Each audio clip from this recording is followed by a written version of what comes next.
لو مهتم بجديد ومفيد في عالم التطبيقات اشترك في قناتي وأنا هقولك وظيفة كل تطبيق مزايا وعيوب. سانتا براوزر مور ايرن مور تطبيق محمله مليون مستخدم. طبعا لو انت مهتم ان انت توفر في الداتا بتاع الموبايل بتاعك فانت محتاج متصفح خفيف وما بيستهلكش داتا كتير عشان تقدر توفر في الداتا وانت خارج البيت او خارج المكتب عشان الواي فاي.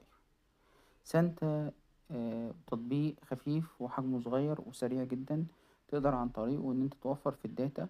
كمان التطبيق بيوفر عليك كمان حاجة بتستخدم داتا اكتر، وهي الاعلانات دايما في اي خبر بنحب نفتحه بنلاقي اعلانات، يعني كتير جدا فرض عليك ان انت تتفرج على الاعلان عشان تقدر ان انت تكمل الخبر او تشوف الخبر كامل. فسانت براوزر بيمنع عنك الإعلانات. كمان في ميزة جميلة في سانت براوزر إن أنت كل ما تتصفح أكتر في التطبيق كل ما بتربح سنتات ماسات، المهم أنت بتربح عشان تحولهم دولارات وتسحبهم. طريقة السحب بقى إزاي؟ دي حاجة لسه في علم الغيب، لأن أنا لسه ما كملتش العدد اللي هو الكافي إن أنا أقدر أسحب من خلاله. سانت براوزر هيساعدك إن أنت تحمل أي محتوى أنت عايزه، سواء بقى محتوى محلي، سواء فيديو، سواء MP3، سواء موقع بالكامل تصفحه اوفلاين وقت ما انت عايز. سانتا براوزر بيساعدك تعمل كل ده بمنتهى السهولة.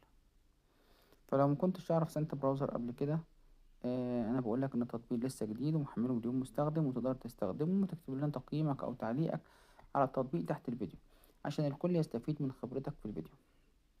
ولو انت كنت جمعت المسات او السنتات اللي تخليك تقبض من سانتا براوزر برضه، يا ريت تكتب لنا في الفيديو، سواء كنت مصري او كنت غير مصري. يا ريت تكتب لنا تحت في الكومنتات عشان كلنا نستفيد من رأيك. هتكتب لي في الكومنتات هثبت لك التعليق بتاعك عشان كله يستفيد من رأيك. بس رأيك هيبقى على عقدتك الشخصية، يعني لو قلت كويس هيبقى على عقدتك الشخصية، ولو قلت وحش على عقدتك الشخصية.